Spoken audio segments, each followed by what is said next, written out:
Deficiency of oxygen in the blood. Yes, what the condition is? We know that one oxygen will be supplied to the tissues by means of oxygenated blood. If that blood itself contains less amount of oxygen in order to supply to the tissues, then oxygen availability for the tissues will be less, right? So what that condition is referred as? What is called as? That is called as hypoxia. What is called as? Hypoxia. So what do you mean by hypoxia? Let us discuss about hypoxia and its types now. Okay. So hypoxia means nothing but the shortage or deficiency of oxygen in blood to tissues. That condition is called as a hypoxia. So, what are the types of hypoxia? Are there any types of hypoxia are there? Have you heard about the types of hypoxia before this? Yes? Very good. Anemic hypoxia. So, hypoxia, its types are, yes, what is that? First one is anemic hypoxia. Yes, any other type? Yes, that is one type. Hypoxic hypoxia, that is another type. Hypoxic hypoxia. Yes. Ishana? Cytotoxic hypoxia. Cytotoxic hypoxia and stagnant hypoxia. Stagnant hypoxia. So these are the four different type of hypoxia present, right? How the anemic hypoxia is being caused? We know that one hemoglobin is the one which is present in the blood, that is in RBC and responsible for the transport of oxygen, right? If that hemoglobin content is reduced or decreased in the blood or the RBC, that condition is called as anemia. So because of that anemia, oxygen content in the blood will be decreases, and that is called as anemic hypoxia. So that is here.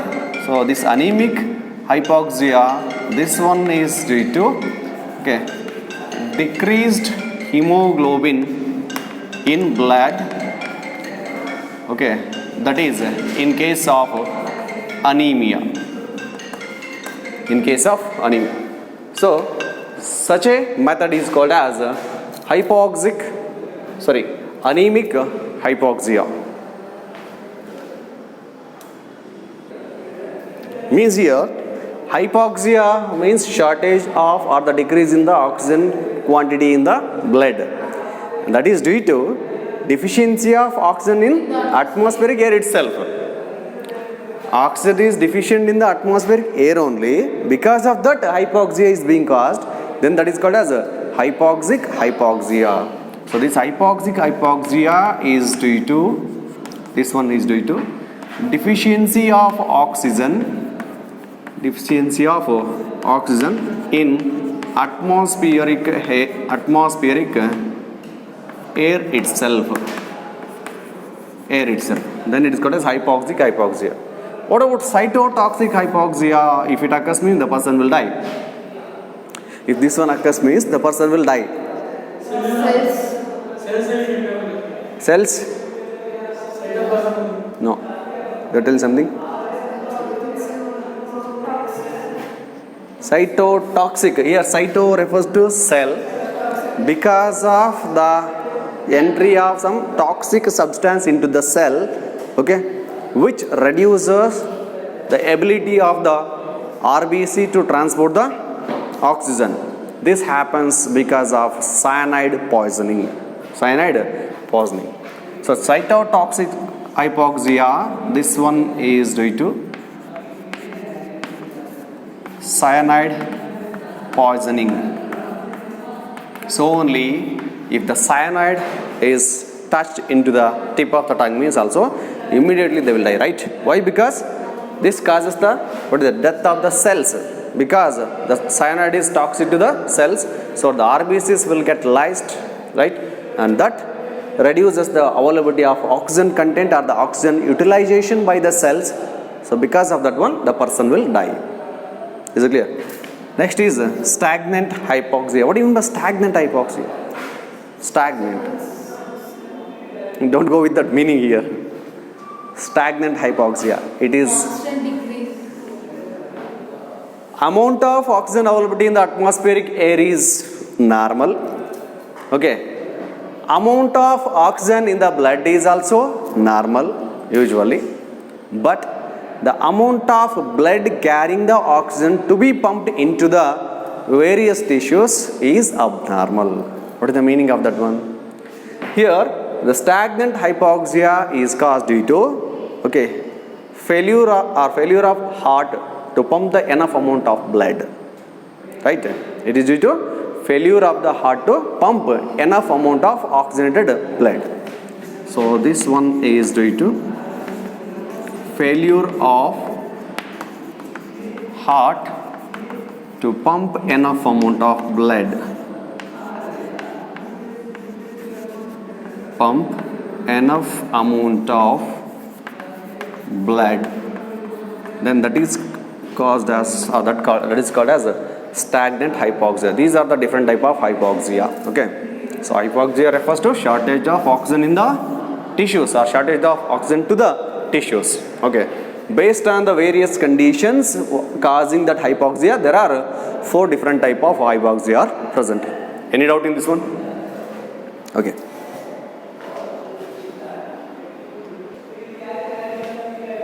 Very important one. Transport of carbon dioxide.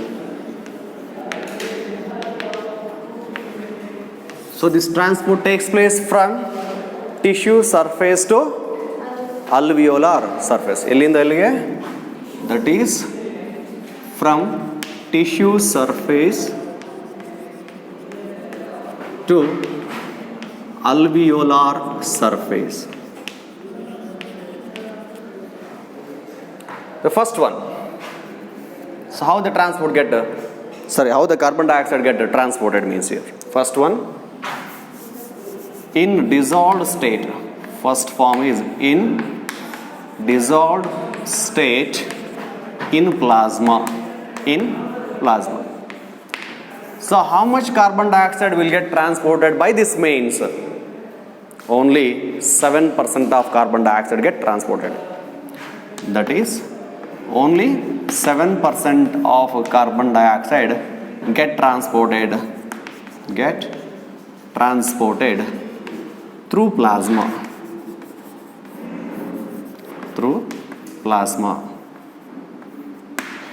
Okay. Then what about the remaining 2 types?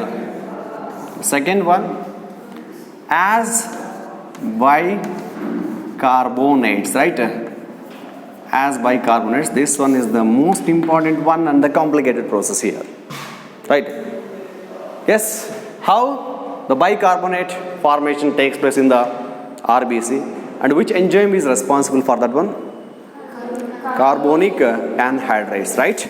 That is an enzyme which is present in the RBC and plays a very important role in the transport of the carbon dioxide. So how much percentage of carbon dioxide get transported by this way? 70%. So 70% of carbon dioxide get transported as bicarbonates.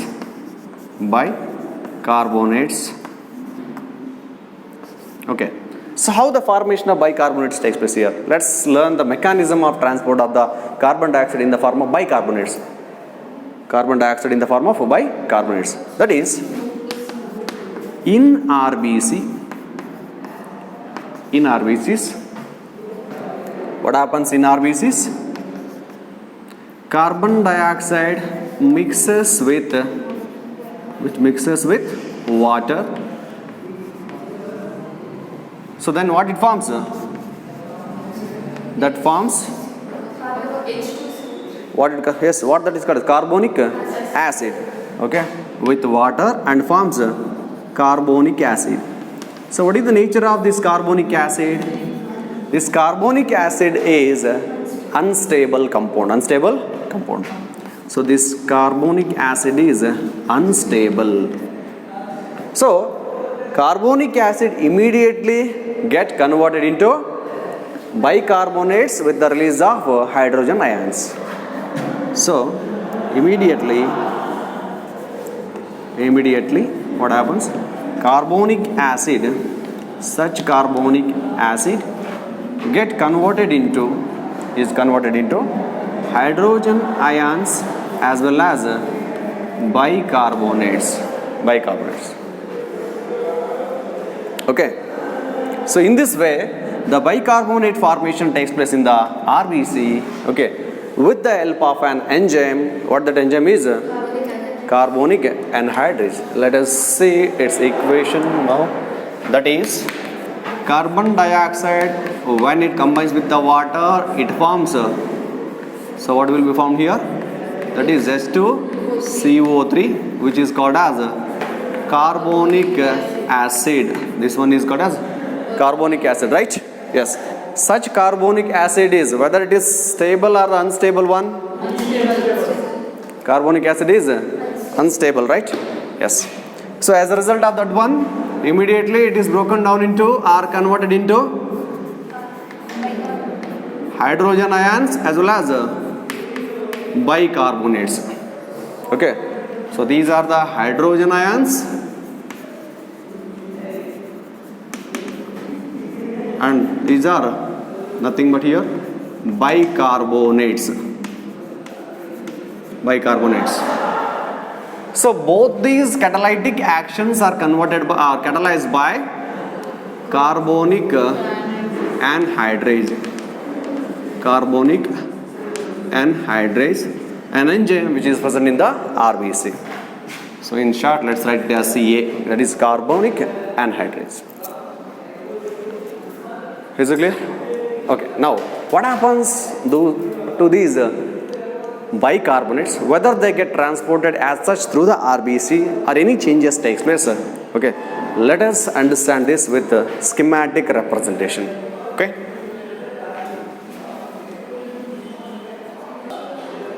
Okay. So this is tissue surface, means from the cells, and this one is representing alveoli or the alveolar surface. Okay. When carbon dioxide diffuses from the cells, into the tissue fluid, then into the blood. In that, we know that 7% of carbon dioxide get transported through plasma. Only 7% get transported. Right? Then what happens to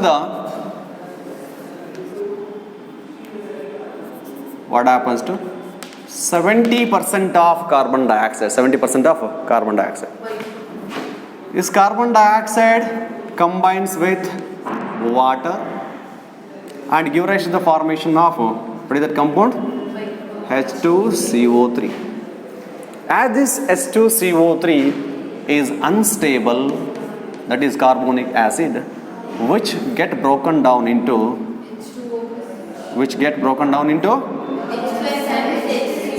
HCO3 minus and H plus, that is hydrogen ions. Okay, so all these changes will take place in a cell what is called as RBC. All the changes take place in RBC. We know that when the HCO3 is formed, that is bicarbonate is formed, right? Directly it will not move out of the RBC into the plasma. After the formation of bicarbonate, it will not remain in that RBC itself. Instead, it move out of the RBC into the plasma. Before that, what happens? That HCO3, it binds with potassium and forms KHCO3, and again it get broken down into K plus and then HCO3 minus before released into the plasma from the RBC. Okay, but directly we'll say that one HCO3 is formed and it will move out of the RBC into the plasma. But before that, it will be converted into the buffer form. This is called as buffer form. When it is mixed with the or combined with the potassium, it is called as a buffer form. Then what happens? This HCO3 moves out into plasma. This is what? The plasma. When HCO3 moves into the plasma, simultaneously chloride will enter, chloride ions from the plasma gain entry into the RBC. Then such chloride entered will combine with potassium ions and it gives rise to the formation of what is that one? KCl. It forms KCl. As there is a reverse transport or the mutual transport of bicarbonates with the chloride. So during the transport of bicarbonate from the RBC into the plasma, chloride gets shifted from plasma to the RBC, and that is called as chloride shift. This phenomenon is called as a chloride shift, and it is also called as Hamburger phenomena. It is also called as Hamburger phenomena.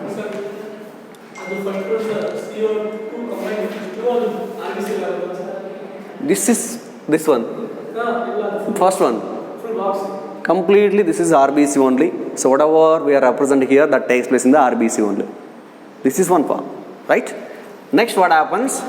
Such HCO3, that is the bicarbonate, which entered into the plasma, now it combines with the sodium ions. Now it combines with the sodium ions. When it combines with the sodium ions, then it forms the sodium bicarbonate. In that sodium bicarbonate only, it will get transported up to the alveolar surface through the plasma. When it arrives into the alveolar surface, now let us see what happens in the RBC or the alveolar surface now. Such a HCO3 means when it arrives at the alveolar surface, again it gets dissociated from that sodium, and only the only the bicarbonates enter into the RBC at the alveolar surface, into the RBC. In return, what happens here? From KCl, what happens? Yes, KCl. It gets broken down into Cl minus and then the K plus, and this Cl minus moves out. Cl minus moves out. This is what called as reverse chloride shift. Reverse chloride shift. Okay. What happens to this bicarbonate now? This bicarbonate again binds with H plus ions. From where that H plus ions comes now? From where that H plus ions comes. We know that one. See, when the oxygen is carried into the tissue surface, right? That oxygen is carried in the form of oxyhemoglobin, right? Oxyhemoglobin. This oxyhemoglobin get dissociated into oxygen and hemoglobin, right? This oxygen, we know that one, it enters into the cells only. From the RBC it enters into cells. That's what happened during the oxygen transport. But now this hemoglobin is available, right? This hemoglobin binds with the H plus ions released. This hemoglobin binds with the H plus ions released, and it forms HHB. Okay, HHB. So this HHB formed, now it is broken down into H plus ions plus free hemoglobin, and this H plus to this H plus only bicarbonates binds or combines and give rise to the formation of H2CO3. H2CO3. Understood, Zayed? See, we know that one hemoglobin carries the oxygen into the tissue surface. Where hemoglobin means oxygen get dissociated from the hemoglobin and leaves the free molecular hemoglobin, right? And oxygen get transported into the tissues. But hemoglobin will be left behind, right? This hemoglobin combines with the hydrogen ions released during the formation of bicarbonates and forms HHB. Okay? That HHB again undergoes dissociation at the alveolar surface and releases free hydrogen ions. These hydrogen ions that combine with the bicarbonates and give rise to the formation of carbonic acid once again. Okay? This carbonic acid, okay, that will get means this carbonic acid broken down into water and carbon dioxide. This carbon dioxide diffuses into alveoli. This carbon dioxide get diffused into the alveoli. So the carbon dioxide from the tissue surface is carried up to the alveolar surface through plasma only, right? 7% directly through the plasma. 70% as bicarbonates initially in the RBC, then that bicarbonate formed bicarbonates enters with the plasma, transported through the plasma up to the alveolar surface. Again at the alveolar surface, they again gain entry into the RBC, give rise to the formation of carbonic acid and splits into the carbon dioxide and water again. That free carbon dioxide diffuses into the alveoli. This is also RBC at the alveolar surface. The blood is present from the tissue surface to the alveolar surface means the blood capillaries or the veins, arteries will carrying that blood, right? Throughout the blood RBCs are present. Okay, which RBC will be available at the alveolar surface? Into that RBC bicarbonate enters. KCl formed right here. Potassium chloride is formed, right? As the chloride ions entered into the RBC, that potassium chloride split into chloride ions and as well as potassium ions, and chloride ions moves out when the bicarbonates enter into the RBC. This is called as reverse chloride shift. Reverse chloride shift. Any doubt in this one? Okay. So this is what the transport of carbon dioxide as bicarbonates, and we also know that one there is one more way of transport of the carbon dioxide. What is that one? The one more way is that is thirdly as carbamino hemoglobin.